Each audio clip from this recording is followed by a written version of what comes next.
আমি আবার আসলাম, কারণ ছোট ছোট ভিডিও না করলে ভিডিওটা যাচ্ছে না। তো আমি এবার আসলাম আপনাদের কাছে। দেখুন, এটা ফেট করে রেখেছিলাম। দেখুন দেখুন যথেষ্ট পরিমাণে কেমিক্যাল সরিষার তেলের মধ্যে। আমার এই হাতেরটা হচ্ছে সরিষার তেল, আর এটা হচ্ছে আমাদের রাইস ব্র্যান্ডের তেল। দেখেন তলে মানে জলে আর তলে তেলে মিক্সড হয়ে গেছে। আর এখানে দিলাম, মিক্সড হলো না, যেটা কেমিক্যাল সেটা থেকেই গেল। কেমিক্যালটা আমাদের শরীরের মধ্যে যাচ্ছে। তো এখান থেকে আমি শেষ করতেছি।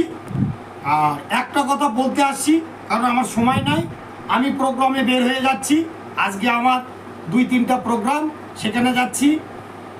জয় RCM। আমার নাম মাইদুল সরকার। আমার বাড়ি বড়ম গোকুলপুর, 11 নম্বর অশোকগ্রাম অঞ্চল, দক্ষিণ দিনাজপুর, গঙ্গারামপুর PA।